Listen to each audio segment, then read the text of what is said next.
Әр ата-ана өзінің баласын әлемдегі ең ерекше бала деп санайды. Ал бүгін біз сіздерге шындығында да әлемдегі ең ерекше 5 баланы көрсетеміз. Бізбен бірге болыңыз.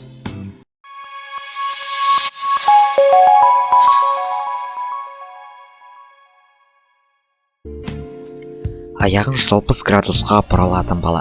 Англиялық жасөспірім жұртты өзінің ерекше талантымен таңғалдырды. Солтүстік Лондон қаласының тұрғыны Максвелл Дейн Гиннестің рекордтар кітабына ену үшін көп еңбектенген. Осы орайда ол өз аяғын 157 градусқа қайыруды үйренген. Макс болса, бұндай жаттығулар аяғын еш ауыртпайтынын айтып жатыр. Ол қазір аяғын 157 градусқа қайыра алатын жалғыз адам. Басын 180 градусқа бұралатын бала. Пәкістанда тұратын Мұхаммед Самид есімді бала басын 180 градусқа дейін бұралады. 14 жасар баланың айтуына қарағанда, бұл туа бітті кемістік емес, табанды жаттығулардың нәтижесі. Ол 6 жасында голливудтық фильмдердің бірінде басын осылай бұралатын актерге тәнті болған. Осыдан кейін ол тұрақты түрде жаттығу жасап, бірнеше айдан кейін өз мақсатына жеткен. Әлемдегі ең ұзын бала Каран Сингх Үндістанда тұрады. Ол туыла сала 600 см бойымен 7,8 кг салмағымен Гиннестің рекордтар кітабына енгізген.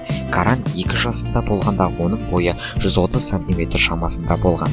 Қазір оның жасы 8-де, ал бойы 1,98 см. Дәрігерлер қарағанда тексеріп, бойынан ешқандай ауруды таппаған. Ол өте жақсы бала, сыныптастарымен жақсы қарым-қатынаста. Бала өскенде баскетболшы болуды армандайды екен. Каранның бойының ұзын болуы анасынан ағарған сияқты. Себебі оның анасы Азиядағы ең ұзын әйел. Жуитлана Сингхтың бойы 2,20 см екен.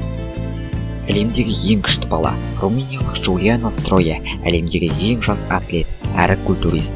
Ол 2004 жылы дүниеге келген. Әкесі оны 2 жасынан бастап жаттықтыра бастаған. Қазіргі таңда 15 жасар Джулиана әлемдегі ең күшті бала деген атты иеленіп отыр. Ол ең алғаш 2009 жылы аяғын аспанға көтеріп, бір қолмен серпіліп, Гиннестің рекордтар кітабына енген болатын. Бала басқалар сияқты мультфильм көріп, ойын ойнағанда жақсы көреді. Боксшы қыз Азиза Нұрлыла деп аталатын бұл қыз Біріккен Араб Әмірлігінде тұрады және сол жерде дайындалады. Оның 1 жыл бойы жұмыс жасаған бапкері қаршадай қыздың соққысының жылдамдығына таңғалған екен. Оның айтуынша, бұл көрсеткіш оның жасындағы барлық ұл балалардан жоғары болып табылады. 5 айға созылған жаттығудан кейін Азизаның бапкері оның жылдамдығы менің жылдамдығымнан асып кетті деген екен. Бүгін сіздер әлемдегі ең ерекше 5 баламмен таныстыңыздар. Бүгінгі видео сіздерге ұнаса, лайк басып каналға тіркелуді ұмытпаңыздар. Егер де келесі бөлімін қалайтын болсаңыздар, комментарийға қалдыра кетіңіздер.